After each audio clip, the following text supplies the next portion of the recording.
Olá, pessoas! Sejam muito bem-vindos ao período da chegada da família real ao Brasil, chamado período joanino. Vamos à questão.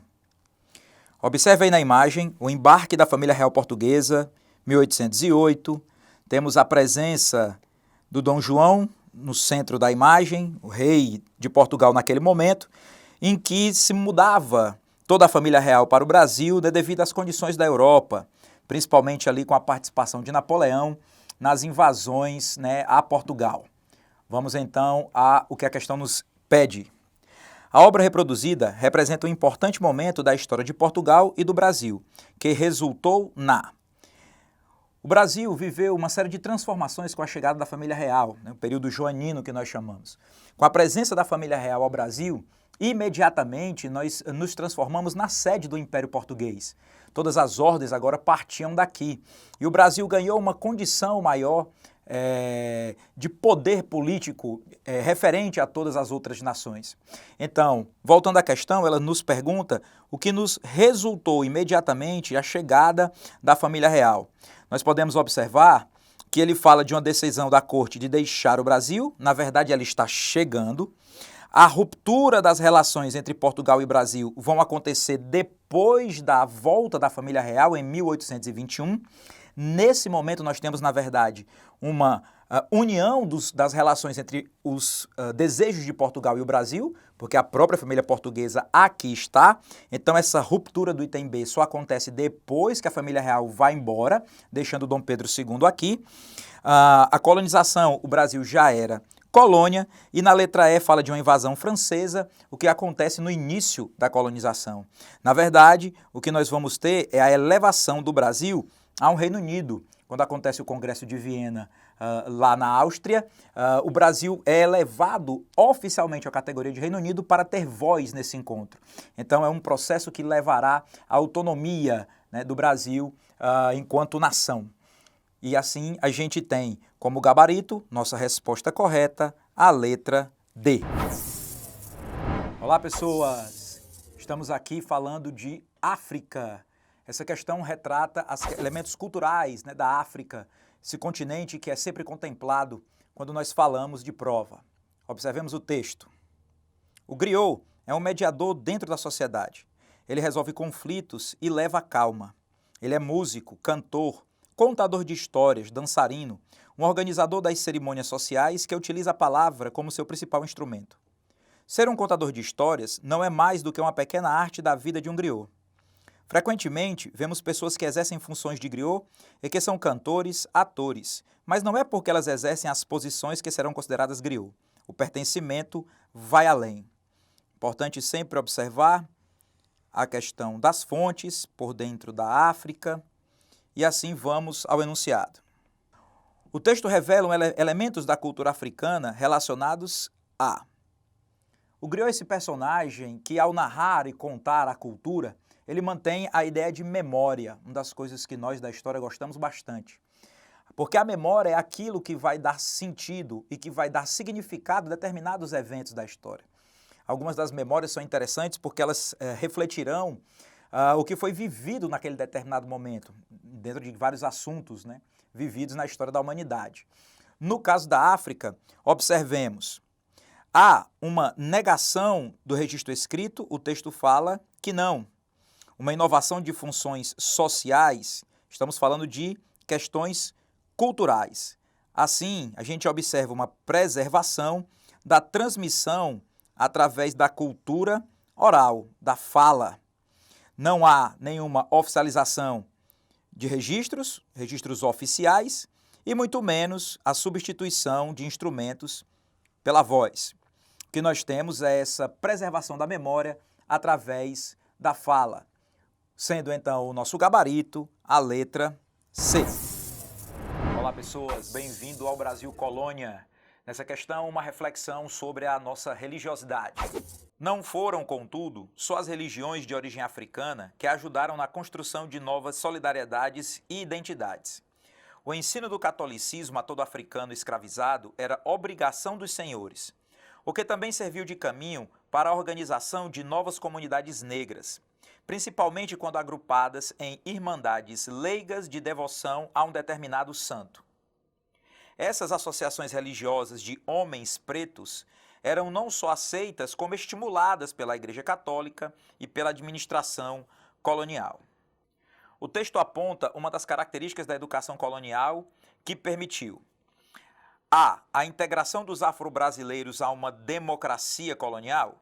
Sabemos que não há tal democracia na colonização, vide que os africanos são obrigados a adotar a religião católica. Uma divisão étnica com base em conflitos territoriais. Se o texto trouxesse a ideia de uma divisão étnica por religiosidade, poderia até ser, mas não é o caso. Não são conflitos territoriais, né, o que está sendo trazido na questão. Reconhecimento de novas religiões pelo clero? Também não. Não é uma nova religião, mas é a religião católica cristã sendo adotada pelos escravos. Uma aculturação da identidade europeia? Não, se fosse uma aculturação, a retirada da cultura de uma identidade africana, aí sim, porque está sendo imposta a cultura católica europeia. Temos então, no item E, o controle sobre as diferentes etnias. A ideia era que o ensinamento da Igreja Católica pudesse apaziguar os conflitos, né, e a resistência à escravidão, fazendo com que todos congregassem a mesma religião, a mesma fé, a mesma colônia, e também Portugal pudesse aumentar o seu controle sobre a nossa colônia. Dessa forma, temos como resposta a letra E. Olá, pessoas! Nossa questão nos leva a um conceito de história muito importante dentro dos vestibulares e para nós compreendermos realmente a importância da história no cotidiano, que é o conceito de memória. Vamos ao texto.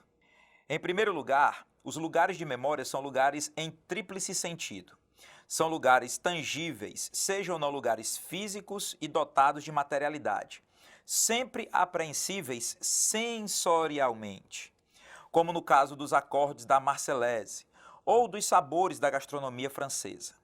Em seguida, são lugares funcionais, carregados desde sua origem ou revestidos posteriormente da função de construir a memória francesa. Finalmente, são lugares simbólicos, dos quais se adensam características emblemáticas na memória francesa, vale dizer, de sua identidade. Com base no texto, depreende-se que o conceito lugar de memória despreza estruturas físicas associando-se à subjetividade. O físico, a praça, uma casa, uma igreja, é um lugar de memória. É um local onde remete a algum fato, a algum evento, né, de um determinado povo. Então, o físico é considerado. Na letra B, pode ser delimitado com base em referências emotivas. A memória puxa pela emoção, né, um lugar, um espaço, um objeto, algo sagrado, nos traz uma emoção e nos leva a um referencial de memória. No item B, temos essa realidade. Evoca produções materiais expressando legitimidade, como se a memória tivesse que ser legítima, tivesse que ser feita e organizada pelo governo ou pela academia. Não, a memória ela é do povo, ela é natural dentro dos eventos que a história proporciona. Valoriza templos em detrimento de esquinas e praças. Todo lugar pode ser um lugar de memória, depende se aquele lugar realmente tiver vivido algo, né, de coletividade daquele povo. Deve ser objetivo, revelando a natureza racional. Bom, como o nosso item correto fala, ele é mais emotivo do que racional. Então é um lugar, é algo sagrado, em algum momento aquilo se transforma num lugar de memória, levando então a ideia de emoção. Temos assim como resposta a letra B. Olá, pessoas! Essa questão nos leva até a vinda da família real, suas decisões políticas no Brasil do século XIX. Vamos ao texto. Que não só os meus vassalos, mas também os sobreditos estrangeiros possam exportar para os portos, que bem lhes parecer a benefício do comércio e agricultura, que tanto desejo promover. todos e quaisquer gêneros e produções coloniais, à exceção do pau-brasil, ou outros notoriamente estancados, pagando por saída os mesmos direitos já estabelecidos nas respectivas capitanias. Ficando, entretanto, como em suspenso e sem vigor todas as leis, carta-régias ou outras ordens, que até aqui proíbam nesse estado do Brasil o recíproco comércio e navegação entre os meus vassalos e estrangeiros. Uma carta escrita na Bahia, ao 28 de janeiro de 1808, pelo príncipe regente naquela época, Dom João VI. O trecho anterior, retirado de um documento oficial do período colonial, descreve. Quando a gente vem para o texto anterior, nós podemos ver exportar, que possam exportar para outros portos, né? E que ficam em suspenso toda e qualquer outra lei que proíbam nesse estado do Brasil o comércio e a navegação. Ou seja, o que nós temos aqui é o que está contido na letra C, o documento que abre os portos brasileiros no Brasil, causando o fim, então, do limite comercial, né, do Pacto Colonial, característica da chegada da família real ao Brasil. Dessa forma, então, nossa resposta está na letra C. Olá, pessoas! Vamos fazer agora uma reflexão sobre a Revolução Russa. Observe a imagem. Nós temos aqui um cartaz que é bolchevique, de 22, ou seja, pós-revolução. E na frase tem: nós não queremos lutar, mas nós defenderemos os sovietes. Considerando o contexto histórico da Revolução Russa, o cartaz indica que o objetivo inicial dos bolcheviques era... Então você deve lembrar que os bolcheviques eram a maioria, né, do Partido Operário Social Democrata Russo, defendia a implementação do socialismo baseado nas ideias do Karl Marx, e que a grande maioria decidiu que, se necessário, usaria a força para chegar ao poder. Quando voltamos aos itens, nós temos o objetivo inicial dos bolcheviques não seria a tomada de poder pelo uso da violência. A violência foi uma decisão tomada, como diz o cartaz, depois, se necessário fosse, a chegar ao poder. Os bolcheviques queriam tomar o poder, mas só depois, né, se os meios legais não fossem suficientes para isso. Uma conciliação com o czar também não, eles queriam derrubar o czar. Reter as terras agricultáveis pelo governo não era uma revolução necessariamente agrícola, era uma revolução feita muito mais pelos operários, né, uma questão urbana. Então nós temos na letra D a nossa resposta, a defesa da revolução, a defesa das transformações sociais, garantindo o direito dos proletariados. Ele diz lá no cartaz a defesa dos sovietes, né, que são os comitês do proletário, os comitês do campo e os militares. Uma militância em favor dos estrangeiros? Não, nada de estrangeiros. A revolução é interna, a revolução é dos bolcheviques. Dessa forma, então, a nossa resposta correta é a letra D. Olá, alunos. Essa questão ela vai tratar sobre a climatologia do Brasil, mais especificamente sobre climas relacionados aí às regiões brasileiras, né? Vamos ao climograma, né, da questão. Esse climograma é de uma localidade, né, do Brasil, bem característico. O climograma que é uma representação que trata sobre precipitação e temperatura, né? Ela está trazendo aqui a amplitude térmica, certo? Né? Essa barrinha, esse espaço, na verdade, entre essas duas linhas, né? Então, o que a gente vai ter? A gente vai ter nesse climograma as seguintes características, né? Uma concentração de pluviosidade, de pluviometria, né? De chuvas no início e no final do ano, né? Isso caracteriza o verão brasileiro, né? Já o meio, né, do climograma, os meses mais especificamente ali junho, julho, agosto, a gente caracteriza ali o inverno brasileiro, né, com pouco índice, né, de pluviometria e uma diminuição, né, leve de temperaturas, né? Então a gente vai analisar aqui as alternativas. Vamos lá. O climograma anterior representa uma área em que há predominância do clima semiárido, com temperaturas quentes e chuvas irregulares. Na verdade, há uma regularidade de chuvas, né, concentradas, no caso, no início e no final do ano, né? Por isso, ela é incorreta. A alternativa B, temperado úmido, com temperaturas baixas no inverno. Você vê que há uma pequena queda, né, de temperatura máxima e mínima, né, no meio do climograma, mas não se configura de temperaturas abaixo da média, né, abaixo do que seria esperado para um clima, por exemplo, frio, né, ou do próprio clima temperado úmido. Alternativa C, essa alternativa, ela trata sobre o tropical típico, né, com a concentração de chuvas no verão. Exatamente isso que eu falei, internauta. Há uma concentração no verão de chuva, né, de pluviometria no início e no final do ano, né, característica aí do verão, e no meio do climograma a gente tem um afilamento, né, desse percentual pluviométrico, né, e também da temperatura.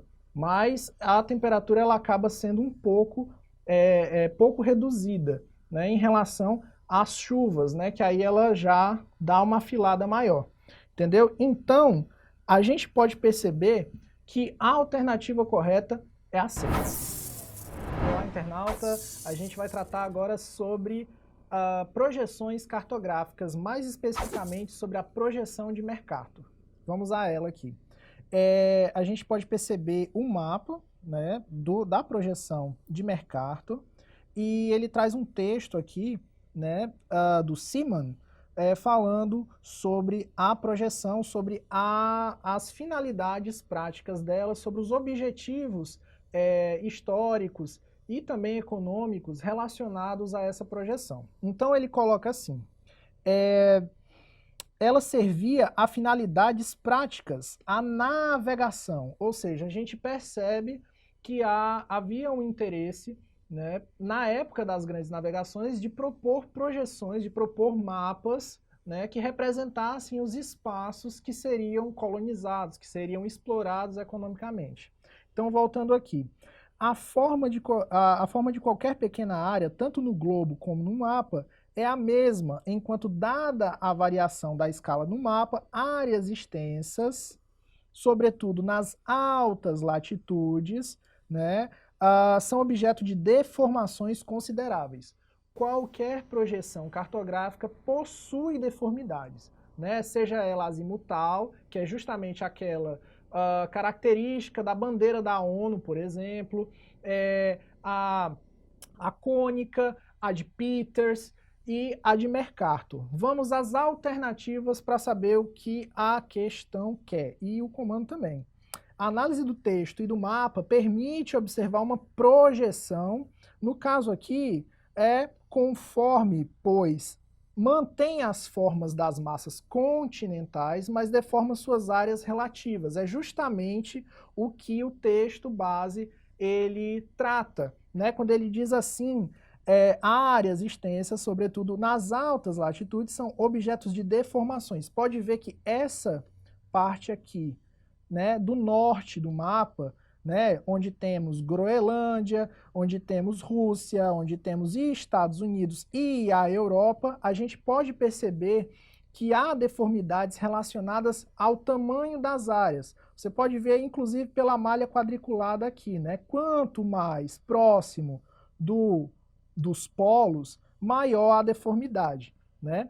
Em compensação, por conta dessa projeção, a gente pode perceber o seguinte, a gente pode perceber que as áreas que na época iriam ser colonizadas, no caso, a América, né, e no caso sobretudo a América, né, a América Latina, essas áreas elas ficaram apequenadas em relação às deformidades do norte, né? Então, quando a gente vem aqui para as alternativas, realmente é conforme, pois mantém as formas das massas continentais, mas deforma as áreas relativas. Então, pessoal, a alternativa correta é a A. Olá, nobre coleguinha, tudo bem? Essa questão fala sobre o processo de globalização da economia na visão de Milton Santos. Olha só o texto, galera. Não cabe, todavia, perder a esperança, porque os progressos técnicos bastariam para produzir muito mais alimentos do que a população atual necessita e, aplicados à medicina, reduziriam drasticamente as doenças e a mortalidade. Um mundo solidário produzirá muitos empregos, ampliando o intercâmbio pacífico entre os povos e eliminando a belicosidade do processo competitivo que todos os dias reduz a mão de obra.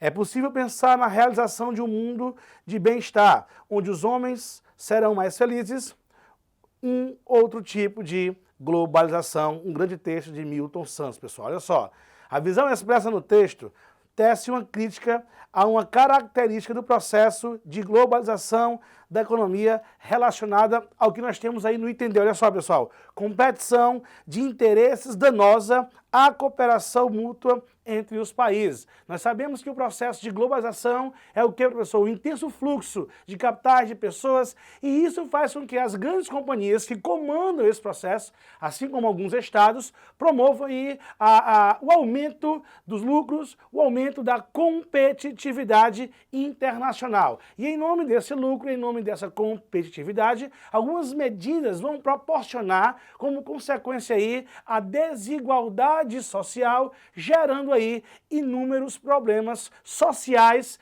econômicos, ambientais e diversos tipos de natureza. Beleza? Então essa questão, vamos marcar o item D. Olá, meu coleguinha, tudo bem? Essa questão fala sobre conflitos internacionais, especificamente Guerra das Coreias. Olha só, pessoal, medidas foram aprovadas por unanimidade. Resolução proíbe quase 90% das exportações de produtos de petróleo refinado para o país e exige repatriação de norte-coreanos trabalhando no exterior dentro de 24 meses, entre outros itens. A resolução elaborada pelos Estados Unidos também irá limitar fornecimento de petróleo para a Coreia do Norte em 4 milhões de barris ao ano. Os Estados Unidos têm pedido para a China limitar seu fornecimento de petróleo para o país vizinho e aliado uma das resoluções do Conselho de Segurança da ONU com relação à Coreia do Norte. Olha só, pessoal, as sanções da ONU, referidas no texto, têm motivações relacionadas principalmente ao fato de a Coreia do Norte. Nós sabemos que este país vem enfrentando aí uma série de problemas com seu vizinho Coreia do Sul, bem como com a conjuntura internacional. Nos últimos anos, essa crise ela vai aumentar por conta aí dos inúmeros testes balísticos que o país do norte vem promovendo, ameaçando a paz na região. Para tentar conter esses testes, os Estados Unidos, a ONU, juntamente com o seu Conselho de Segurança, vem promovendo sanções para tentar barrar todo esse avanço da Coreia do Norte. Então, o que a gente tem aí no item C, ó, desenvolver mísseis e um programa nuclear que criam tensões mundiais. Esse é o grande problema pelo comando do senhor Kim Jong-un, que vem aí promovendo essas ameaças na região asiática. Logo, essa questão, vamos marcar o item C. Olá, meu coleguinha, tudo bem? Essa questão fala sobre migração. Olha que texto bacana, olha só. A prefeita da cidade italiana de Lampedusa, Gilce Nicolini, e a ONG francesa SOS Mediterrâneo conquistaram o prêmio Félix Houphouët-Boigny, atribuído pela Unesco a pessoas ou instituições que tenham contribuído para a promoção da paz. Segundo a entidade, Nicolini e a ONG merecem a honraria por terem salvado a vida de milhares de solicitantes de refúgio e deslocados externos no mar Mediterrâneo e por tê-los acolhido com dignidade. Olha que termo bacana. Esse prêmio é uma grande honra para mim, para Lampedusa e para os lampedusanos, mas é sobretudo um tributo à memória de tantas vítimas do tráfico de seres humanos no Mediterrâneo, em um momento em que alguns pedem o fechamento das fronteiras e levantam muros, falando de uma invasão que não existe. Sermos premiados com essa motivação nos faz sonhar com uma Europa solidária, onde a humanidade não tenha desaparecido, comentou a prefeita. Galera, um texto muito interessante falando sobre um dos principais problemas do mundo nas últimas décadas, que é a questão da migração, que é a questão dos refugiados, sendo a Europa um dos principais destinos dessas pessoas que saem de seus países por diversos motivos: miséria, fome, guerra, secas, enchentes, perseguições políticas, religiosas, vários motivos promovem aí a emigração dessas pessoas, tanto do continente africano, bem como do continente asiático, mais precisamente do Oriente Médio, que se direcionam para o continente europeu e tem como o Mediterrâneo uma de suas principais rotas. Olha o que a questão nos pede, pessoal. Ó, a atitude da prefeita e da ONG, citada anteriormente, mereceu destaque por parte da ONU, pois, olha o que temos no entender, apresenta uma posição humanitária contrária às correntes ultranacionalistas. O que é isso, professor? Enquanto que cresce de maneira desenfreada dentro da Europa a ascensão dessas correntes ultranacionalistas que promovem a xenofobia, que promovem aí o racismo, a prefeita e a ONG vão aí na contramão dessa onda europeia, daí o grande destaque pela Organização das Nações Unidas. Assim, essa questão nós marcamos o item D. Olá, nobre coleguinha, tudo bem? Essa questão fala sobre urbanização. Olha só o que nos traz o texto.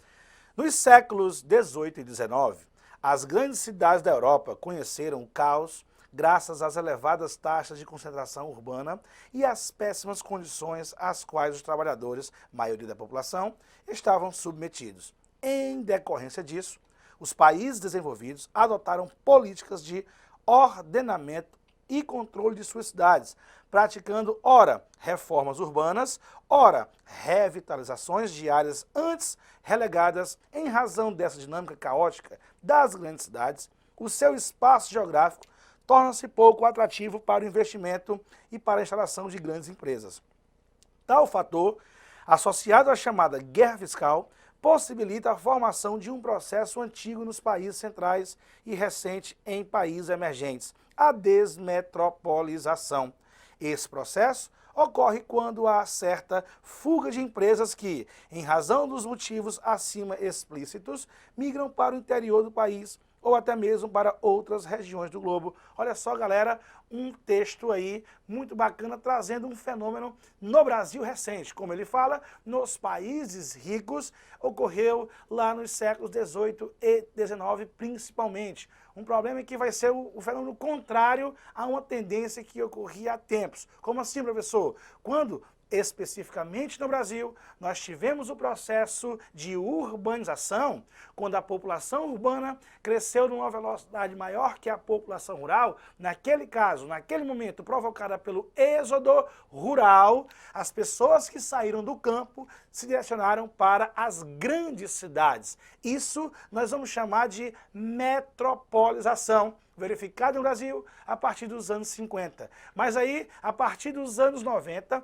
onde começa a ocorrer um fenômeno chamado guerra fiscal, que o texto nos traz. O que, professor? Outras cidades, outras regiões oferecendo incentivos fiscais para o deslocamento dessas empresas, dessas indústrias. Assim, os investimentos começam a ocorrer fora das grandes metrópoles, levando o progresso, o desenvolvimento para as cidades de médio porte, gerando o que nós chamamos de fenômeno inverso de desmetropolização. Olha o que a questão nos pede, presta atenção. Com base no texto, o processo de desmetropolização resulta em que, galera? Olha o item B. Intensificação da urbanização com o objetivo de desenvolver as cidades médias. Essa é a tendência. De acordo com o IBGE, as cidades que mais crescem no Brasil são as cidades que possuem aí uma população girando em torno de 100 mil e 500 mil habitantes. Bem diferente das metrópoles, que são as cidades com população acima de 1 milhão de habitantes. Logo, nessa questão, marcamos o item B. Olá, pessoas! Essa questão vai nos fazer refletir um pouco sobre a liberdade na modernidade. Vamos à leitura. Na verdade, nenhum molde foi quebrado sem que fosse substituído por outro. As pessoas foram libertadas de suas velhas gaiolas apenas para ser admoestadas e censuradas caso não conseguissem se realocar, através de seus próprios esforços dedicados, contínuos e verdadeiramente infidáveis, nos nichos pré-fabricados da nova ordem. Observando sempre a fonte, Bauman falando da modernidade líquida. De acordo com Bauman, a modernidade fez com que o ser humano... A gente pode observar nessa questão uma ideia de que o homem ele é livre e que na liberdade de escolha dele, na verdade, é uma liberdade de um determinado momento de escolha, ou seja, ele se liberta de uma determinada estrutura, mas ele nunca realmente vai estar livre completamente. Ele vai ter uma outra realidade da qual deve se adaptar, deve se moldar. E se ele pular de uma liberdade para outra, e dentro dessa outra liberdade ele não encontrar igualdade, ou seja, os seus pares, né, se ele não fizer o mesmo que todo mundo está fazendo, vamos dizer assim, ele será criticado por isso. Então é uma crítica em relação a essa liberdade que não é plena.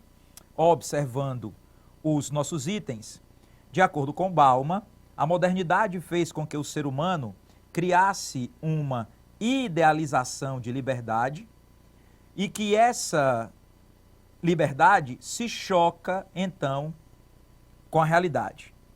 Dessa forma, o nosso item correto é a letra D. Olá pessoal, tudo bem? Vamos discutir mais uma questão de filosofia, dessa vez sobre as chamadas relações de gênero. A questão propõe: ao investigar a violência contra travestis em sua tese de doutorado na USP, a psicóloga Valéria Melk Buzyn percebeu que, em geral, a intolerância é motivada pela ruptura do gênero imposto socialmente. Sem conseguir formalizar seu nome e gênero, as travestis enfrentam dificuldades em processos seletivos profissionais e para prosseguir com os estudos. Helena Vieira, mulher trans e pesquisadora da Universidade Federal de Integração Luso-Afro-Brasileira, defende a responsabilidade do Estado na garantia da dignidade da população trans. A primeira maneira é permitir o reconhecimento de forma simples, sem que seja necessário um laudo médico, a submissão a tratamentos.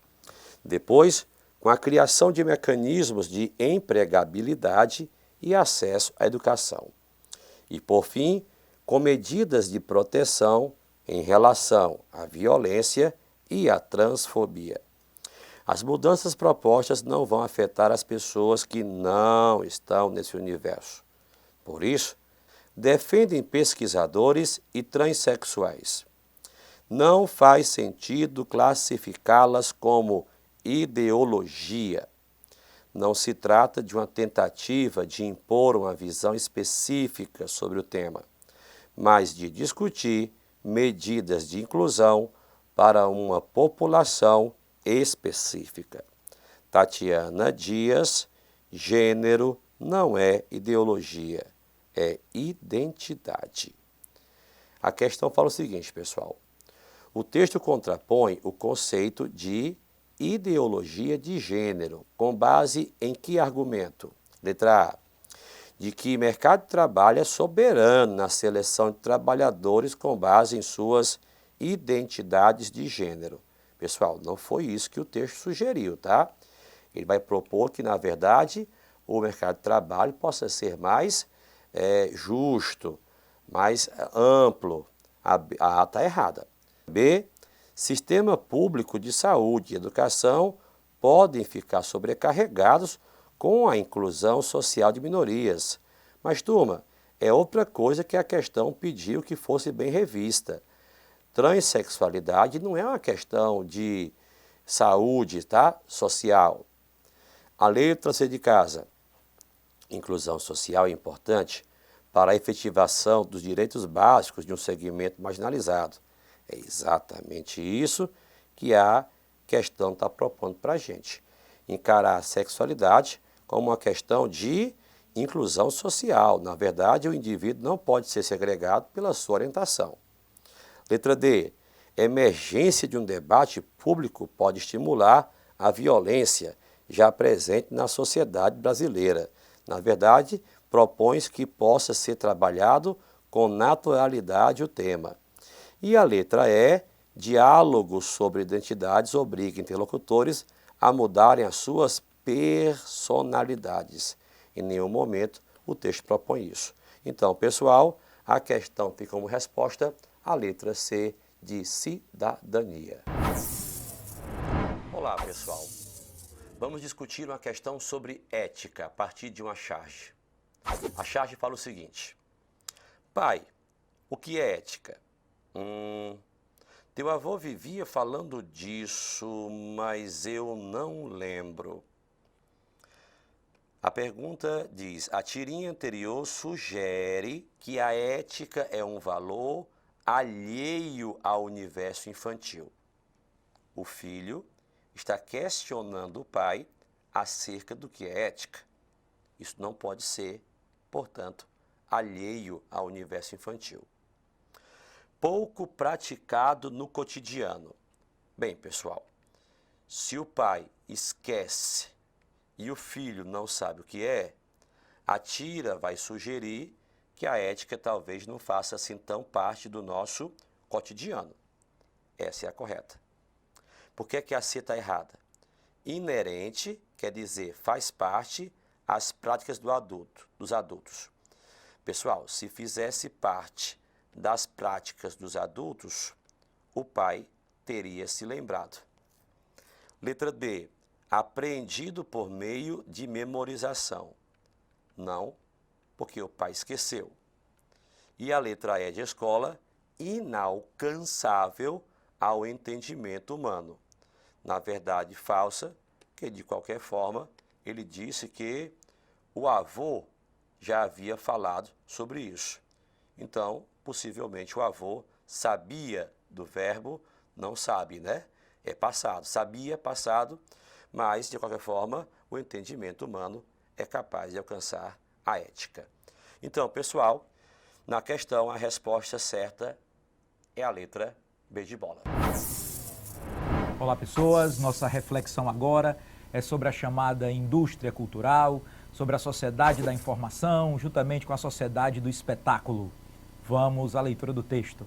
Milhões de dinheiro, gastada em uma Disneylândia de hipocrisia, visando uma cultura de massa, muitos a trabalho, por uma ilusão de ótica, querendo escolher o que os olhos de verdade querem ver.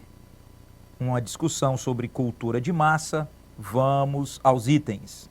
A crítica contida nos versos anteriores é destinada a população menos escolarizada por desprezar a erudição, tornando-se massa de manobra, internet por tirar o foco dos problemas sociais com conteúdos abusivos, mídia em geral por produzir conteúdo que relega a segundo plano a formação humana, televisão por impedir o investimento em programas voltados ao lazer das famílias, classe política por não fornecer educação à população, tornando-a alienada. Você percebeu que no final do texto ele traz a ideia de que a população deveria enxergar algo maior e a mídia ela expressa só aquilo que lhe interessa. Há, então, essa reflexão sobre a sociedade do espetáculo, sobre a questão da cultura de massa, divulgar as ideias a longo alcance sem uma reflexão política em si, sem uma reflexão social, sem uma reflexão cultural, para que as pessoas possam ampliar o seu consumo pura e simplesmente. Retornando aos itens, nós vamos ter uma crítica, à população menos escolarizada, diretamente àquelas pessoas que não têm educação, que desprezam a erudição. Não é possível afirmar que uma pessoa menos escolarizada despreza a erudição. Isso são condições sociais. A crítica não é direcionada somente à internet, a crítica não é direcionada à televisão e muito menos a uma classe política específica. A crítica é o que chamamos de cultura de massa, como diz a legenda do texto. É a mídia em geral. Ela produz um conteúdo que deixa em segundo plano a nossa formação crítica, a nossa formação humana. A busca é principalmente pelo consumo em massa, coletivamente. Por isso, então, a nossa resposta correta é a letra C. Olá pessoal, para mais uma questão de sociologia, dessa vez a visão do grande Boaventura de Souza Santos sobre a globalização. O texto do sociólogo nos diz: se analisarmos o sistema financeiro, verificamos que estamos perante o ramo do capital mais globalizado e mais imune às regulações nacionais. O seu poder tem ainda outra fonte: a rentabilidade do investimento produtivo industrial a nível mundial é, no máximo, de 2,5%, enquanto a do investimento financeiro pode ir a 7%. Trata-se de um sistema para o qual a soberania de 200 potenciais reguladores nacionais é irrelevante. Estamos perante novas manifestações da globalização, algumas delas bem perigosas e patológicas.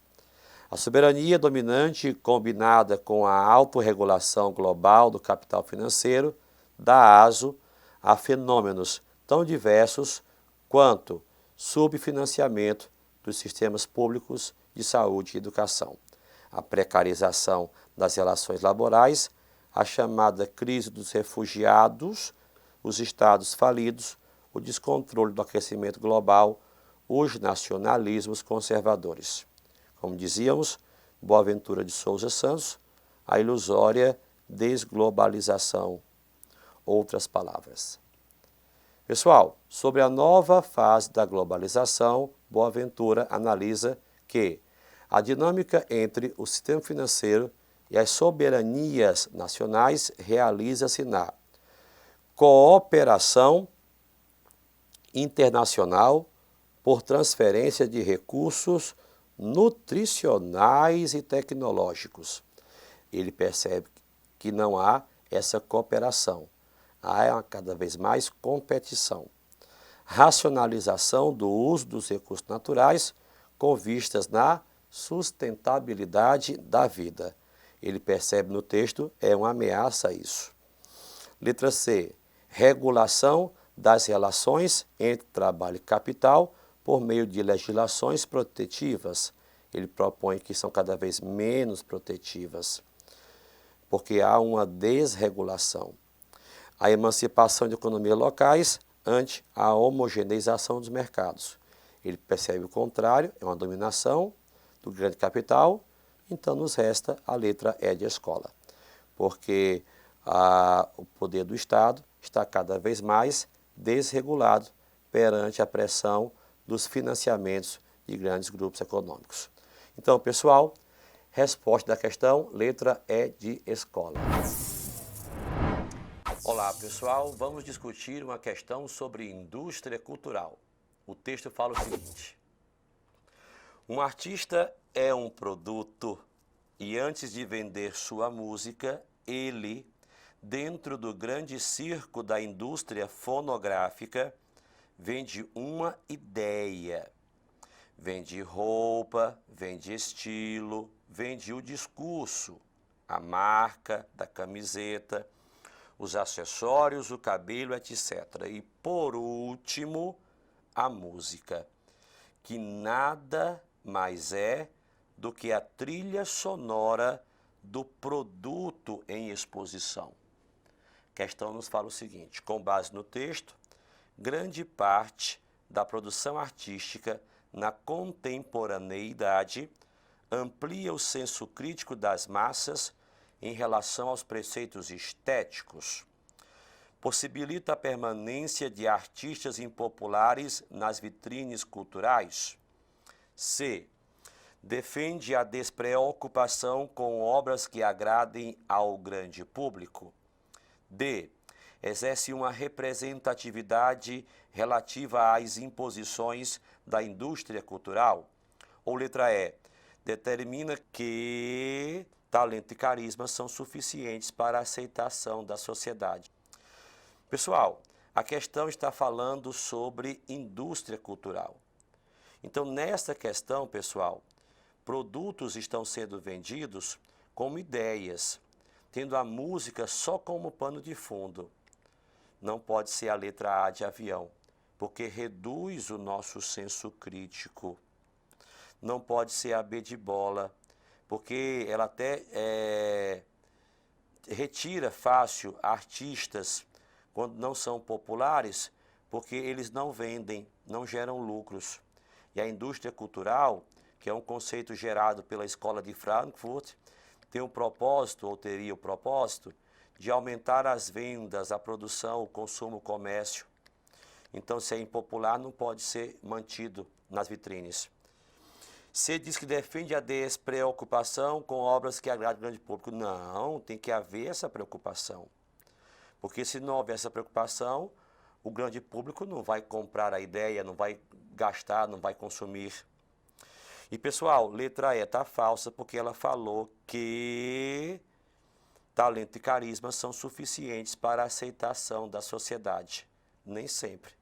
Muitas das vezes é importante também que haja a influência da mídia na divulgação do produto do artista.